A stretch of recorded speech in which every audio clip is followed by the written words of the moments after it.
All right, President Trump seems to be upset with comments by the Fed Chair. Jerome Powell said yesterday the central bank could face a challenging scenario as it tries to manage persistent inflation and risk of an economic slowdown. Powell addressed the role tariffs issued by the White House may have moving forward. Our obligation is to keep longer-term inflation expectations well anchored and to make certain that a one-time increase in the price level does not become an ongoing inflation problem.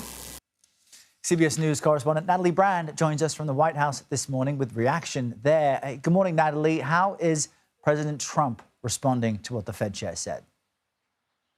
Yeah, good morning, Errol. Well, we have a brand new post on Truth Social in which the president is attacking Fed Chair Jerome Powell, saying that his report was, quote, wrong, that oil is down, groceries are down, and tariffs are making the United States rich. He's also trying to put pressure on the independent Fed to lower interest rates. But this is in response to those comments. You played a clip of them yesterday in which the Federal Reserve Chair noted uncertainty surrounding the tariff policy, the administration's tariff policy, saying that, it could generate a rise in inflation and a slowdown in economic growth. That's when people start worrying about stagflation. Now, in his remarks, he did note that despite the uncertainty and the risk that currently the economy is still strong, but there's a lot of unknowns that remain. Of course, the Fed's goal is to ensure stable prices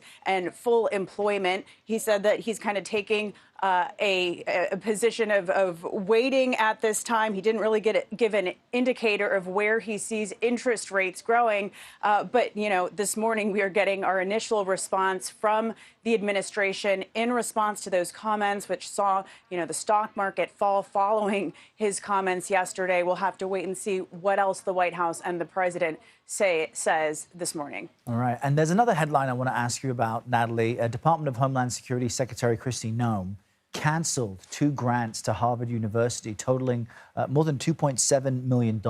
What's her reasoning for that, and what else might the administration do?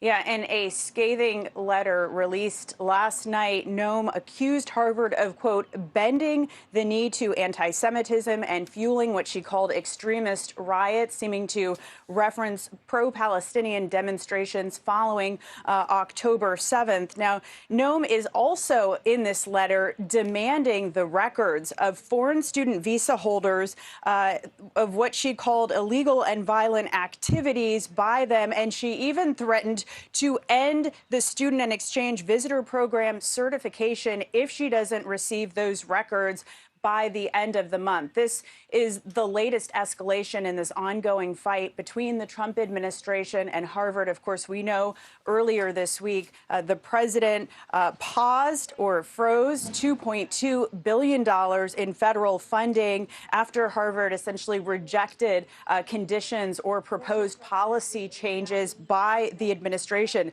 Now, Harvard, in a new statement this morning, is reiterating its prior position, which says the university will not, quote, surrender its independence or relinquish its constitutional rights. Errol. All right, Natalie, thank you for all of that.